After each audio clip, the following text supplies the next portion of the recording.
So what's up guys, good morning बोलना चाहता हूँ बट मॉर्निंग जो है गुड है नहीं। मैक्सिमम लोग जो हैं सोए ही नहीं। In fact I am in the same boat. यहाँ पर मैंने ट्वीट भी डाला था, अपेरेंटली सब लोग जाग ही रहे हैं यहाँ पे। तो ऐसा सीन है। विवान भाई भी मैं देख रहा हूँ अभी जाग रहे हैं। तो सीन ऐसा है दोस्तों कि आप जैसा कि मार्केट की तरफ देख सकते हैं, हालत यहाँ पे बहुत ही ख़राब चल रही है। एंड एग्जैक्टली क्या हुआ है वो देख लेते हैं। मार्केट में काफ़ी सारा पैनिक यहाँ पे आ गया है। एंड अगर आपको याद होगा तो हम बिटकॉइन की अगर बात करें दोस्तों, तो हम बहुत पहले से यहाँ पे डिस्कस करते आ रहे हैं कि this is not the bull run. Bottom अभी आया नहीं है। जब लोग बोल रहे थे कि भाई मिस हो गया 22-23 हज़ार के ऊपर, अब 20 हज़ार के नीचे नहीं देखने को मिलेगा। एंड अगेन मैं कल भी यही बोल रहा था कि प्रेशर रहेगा एमएस का। हालांकि मुझे एक्सपेक्टेड था कि ये 21,000 21,500 का जो लेवल है वहाँ पर रुक जाएगा। बट पॉइंट वही हुआ कि मार्केट में सारी चीज़ें अब इकट्ठी आई हैं, तो फिर सपोर्ट जो है लेवल वो फेल होने लगे हैं। एंड इनफैक्ट अब अगर आप देखें ना, तो यहाँ पे ज़्यादा सपोर्ट बचा नहीं है जहाँ पे करंट बिटकॉइन सपोर्ट बना रहा है। अगर हिस्टोरिकली देखें तो हमारे पास जो नेक्स्ट लेवल बचता है वो यहाँ पे 19,800 का, जो भी स्ट्रांग नहीं होगा तो मोटा मोटा 19,000 के आसपास का एक लेवल है जिस पे यहाँ पे बिटकॉइन हमें देखने को मिल सकता है। वॉल्यूम ऑलरेडी काफ़ी कम था। अगर मैं लिक्विडेशंस की बात करूँ, पहले मैं आपको वो दिखाता हूँ फिर रीज़न बताता हूँ। यहाँ पे दोस्तों $273 मिलियन के 24 आवर्स में लिक्विडेशंस हो गए हैं। एंड मेरा लॉन्ग ट्रेड आपके साथ में शेयर कर रहा था, वहाँ पे वाट लग चुकी है पूरी। तो वो अब मैंने क्लोज कर दिया है यहाँ पे। अभी I will wait. And again मैं छोटा छोटा ही स्टार्ट कर रहा था। मैंने आपको पहले ही बोला था कि मैं कॉन्फिडेंट नहीं हूँ मार्केट में, तो लॉन्ग मैंने बहुत छोटा खोल रखा था। बट अब ये देखें, पिछले 1 आवर में 1.45 मिलियन है। पिछले 4 घंटे में 160 मिलियन लोग रेक्ट हो चुके हैं यहाँ पे। $160 मिलियन। एंड सुबह 5 बजे के आसपास, टेक्निकली 4:45 बजे मैं ये वीडियो जो है आप लोगों के लिए यहाँ पे बना रहा हूँ। And I will upload it right now. तो कोई टेंशन नहीं। आप में जितने लोग उठने के बाद पैनिक का माहौल देखेंगे उनके लिए तब सही, जो जगह है या जिनको नींद नहीं आई है उनके लिए अब सही, राइट। यहाँ पे अब क्या क्या चल रहा है, तो पहली बात कर लेते हैं। हम बात कर लेते हैं सिल्क रोड की। 8 मार्च को ये मैंने टेलीग्राम पे शेयर किया था, तो अगर आप टेलीग्राम पे मुझे नहीं फॉलो कर रहे हैं तो आप थोड़ा सा मिस कर चुके हैं इसको। ये कल के दिन में ऑलरेडी, कल भी नहीं इनफैक्ट परसों, यहाँ पे देखा जाए डेट की अगर मैं बात करूँ तो मैंने शेयर किया था कि गवर्नमेंट के, यूनाइटेड स्टेट्स गवर्नमेंट के बिटकॉइन जो है 50,000 बिटकॉइन कॉइन बेस में गए हैं यहाँ पे।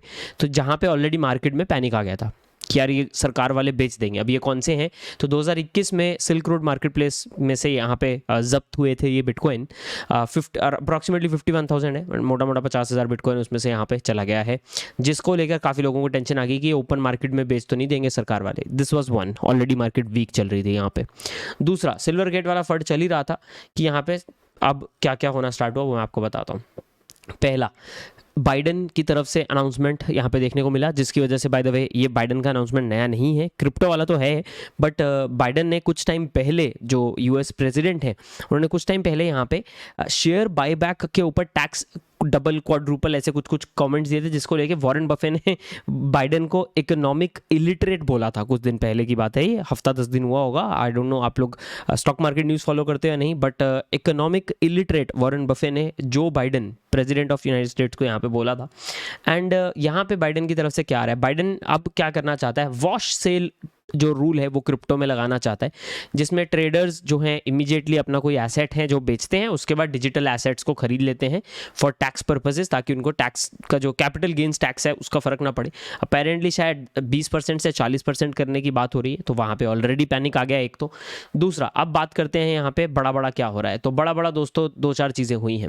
फेड चेयर पावेल, अगेन मार्च 7 की बात है, मैंने आपके साथ डिटेल्स इसके शेयर कर दिए थे already. But Fed chair Powell ने यहाँ पे सजेस्ट किया कि एक high level of interest rate अभी भी हमको देखने को मिल सकता है। हाइक्स हमको रेगुलरली देखने को मिलेंगे। अभी भी काफ़ी ज़्यादा जो है फेड यहाँ पे हॉकिश नज़र आ रहा है, जिसकी वजह से ऑलरेडी लोग और टेंशन में आ गए। यूएस मार्केट जो है वीक होने लगी, राइट, काफ़ी ज़्यादा वीक पड़ने लगी यहाँ पे, जिसके साथ आपको पता है यूएस का जो S&P 500 है उसके साथ बिटकॉइन और क्रिप्टो मार्केट काफ़ी ज़्यादा कोरिलेटेड है यहाँ पे।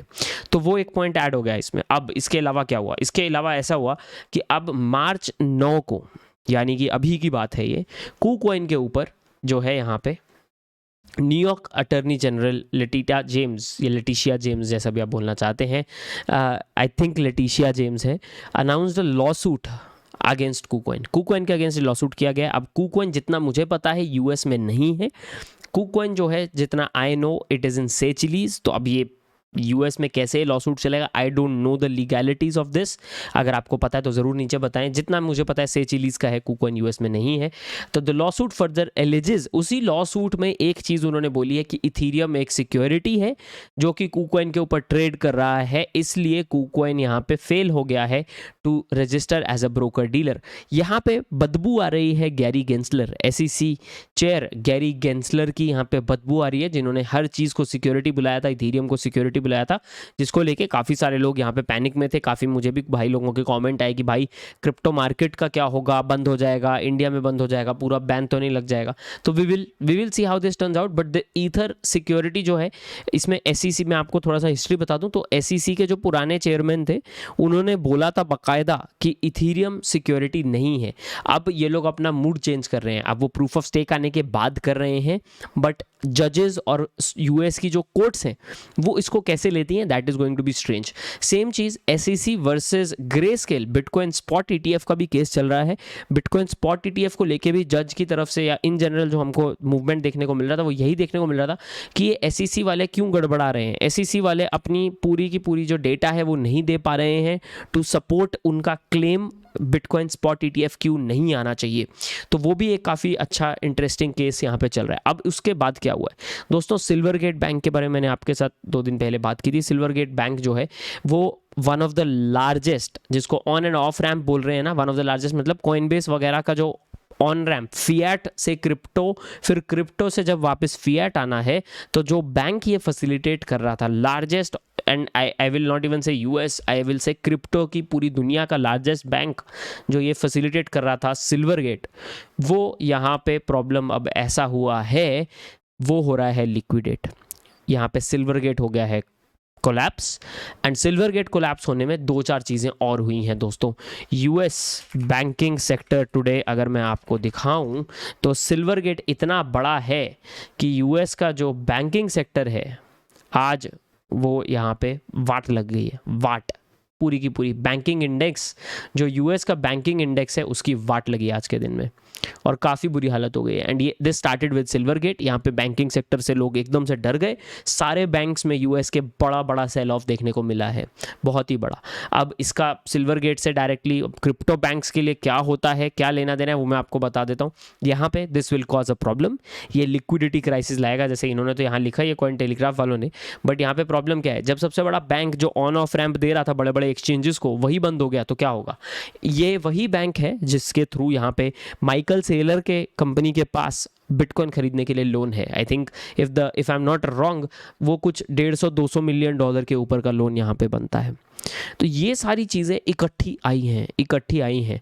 सो क्या क्या इकट्ठा आ गया है, एक सिल्क रोड बिटकॉइन का सेल आ गया है, फेड चेयर पावल का पॉइंट आ गया है, यहाँ पे KuCoin वाला केस आ गया है, ये सिल्वरगेट वाला आ गया है, टैक्सेशन रूल आ गया है, और S&P 500 तो खतरनाक तरीके से दोस्तों गिरा ही गिरा, बट बिटकॉइन भी यहाँ पे गिरा। आप S&P 500 की मैं अगर आपको शक्ल और हालत यहाँ दिखाऊं तो S&P 500 यहाँ पे 2.5% से नीचे गिरा है, जिसके पैरेलल में बिटकॉइन तो गिरना ही था। और बिटकॉइन के लिए इमीडिएट लेवल जो अब हम देख रहे हैं वो वही 19,000 के आसपास का रेंज हो जाता है। मैं थोड़ा सा इसको जूम आउट करना चाहता हूँ और आपको एक बेटर पिक्चर दिखाना चाहता हूँ कि 19,000 के आसपास कहाँ बनता है। इसको चार्ट को अगर हम डेली में देखें तो हमको थोड़ा बेटर पिक्चर यहाँ पे नजर आएगा। 19,700 now becomes a good support level, a strong support level. 19,700 पे दोस्तों 200 डेली SMA भी हमारे पास आ जाता है। अगर मैं अब बात करूं वीकली की तो वीकली में 21 वीकली EMA के हम नीचे हैं। अब ये वीक क्लोज अगर 21,100 के ऊपर हो जाए तो अच्छी बात है, 21,100 के नीचे हुआ तो अगला वीक भी हमको काफ़ी नेगेटिव ओपन होता नज़र आ सकता है। तो फिर 19,000 वाला लेवल तो बहुत आराम से यहाँ पे टच हो जाएगा एंड तब यहाँ पे और पैनिक क्रिएट होना स्टार्ट होगा। अब अगर बात करें कि करना क्या है मार्केट में दोस्तों, तो मैं आपके साथ बहुत पहले से बोलता आ रहा हूँ कि एकदम इमोशन के साथ बहुत बुलिश हो गए, बहुत बेरिश हो गए, ऐसा नहीं होना होता। मार्केट के हिसाब से रंग बदलने पड़ते हैं गिरगिट की तरह। अगर हमने रंग नहीं बदले तो मार्केट कच्चा खा जाएगी हमको। तो अभी आप मार्केट को देख रहे हैं एंड एकदम से बुलिश। आई होप आप इस चैनल को फॉलो कर रहे हैं, जार्गन को और बहुत सारे लोगों को फॉलो कर रहे हैं जो आपको तब से बोलते आ रहे हैं कि दोस्तों कंप्लीटली बुलिश मत होएं, थोड़ा थोड़ा अगर आप बाय कर रहे हैं, DCA कर रहे हैं बड़े बड़े डंप्स में, दैट इज़ फाइन, बट एकदम बुलिश मत होए, पूरा कैपिटल कभी मत लगाएं। एंड आई होप आपने वो चीज़ पे ध्यान रखा होगा, and that is what is important now. Strong support levels पे, स्ट्रॉन्ग डंप्स पे, लॉन्ग टर्म स्ट्रैटेजी के हिसाब से, लॉन्ग टर्म यानी कि अगला बुल मार्केट जब आएगा उसके हिसाब से DCA वाला एंगल लेना होता है। 5 साल 6 साल अगर आगे आप सोच रहे हैं कि बिटकॉइन को प्रॉब्लम्स आएंगी, देखिए छोटे छोटे प्रॉब्लम्स तो आते रहेंगे, but Bitcoin over the long term is going to be just fine. And यहाँ पे अगर US बंद करता है तो जो पूरा मार्केट है वो और कंट्रीज में, और कंट्रीज के डेवलपर्स में वहाँ पे शिफ्ट हो जाएगा। इंडिया में कुछ प्रॉब्लम आता है तो बाहर शिफ्ट हो जाएगा, होना ही होना है, राइट। अभी डिसेंट्रलाइजेशन को बंद करने का सिर्फ एक ही तरीका है कि पूरी दुनिया का हर कंट्री, दोस्तों हर कंट्री कंप्लीट बैन लगा दे, हर कंट्री। अब आप मुझे बताएं कितना चांस है कि पूरी दुनिया का हर कंट्री जो है यहाँ पे सेम पेज पे आ पाएगा। आज तक क्लाइमेट चेंज, ग्लोबल वार्मिंग को लेके भी सारे कंट्रीज सेम पेज पे नहीं है। कुछ कंट्रीज बोलते हैं फेक है, कुछ कंट्रीज बोलते हैं नहीं करना। तो अब क्रिप्टो क्या है, क्रिप्टो तो बहुत छोटी सी चीज़ है उनके लिए, right. So this is extremely important to realize this and look at the long term. When in doubt zoom out. Panic करने वाला कुछ भी नहीं है, ऐसा कुछ भी नहीं है हमने जो नहीं देखा दोस्तों। इससे बहुत बड़े बड़े डंप देखे, इससे बहुत बड़े बड़े फंड देखे। क्या ये फंड बहुत बड़ा हो सकता है? 100%। स्पेशली आई थिंक इसमें ये सारे सिनेरियो में टैक्सेशन वगैरह तो छोड़ दो, सिल्वर गेट वाला जो चक्कर है आई थिंक वो काफ़ी बड़ा हो सकता है। तो ऐसा मत सोचें कि अब ये एक डंप आ गया और बात ख़त्म हो गई। जैसा कि आपने हमेशा देखा है, एक डंप आया है तो 2 और भी आ सकते हैं, तो उसके लिए हमें यहाँ पे तैयार रहना है। So that's all I wanted to share आज सुबह वाले वीडियो में। सुबह सुबह ज़्यादा पैनिक मत करें, चाय वाय पिए, अपने बिस्किट खाएं, चिल मारें, थोड़ा तमाशा देखें, वेट करें चाहे, या अपना DCA स्ट्रैटेजी जो भी आपने प्लान किया है DCA एंगल से अगर आप सोच रहे हैं तो सोचें, नहीं तो थोड़ा सा चिल मारें, मार्केट से आउट होएं, बाहर वेट करें थोड़ा, and then you can try getting back in. So that's all guys, ये था आज का video. Hope very very quick update आपको अच्छा लगा होगा। अगर ऐसा है तो लाइक बटन जरूर दबाएं, एंड जाने के पहले चैनल पे सब्सक्राइब करना मत भूलें दोस्तों। This is Shivam signing off. मिलते हैं अगले वीडियो में, तब तक के लिए बाय एंड टेक केयर।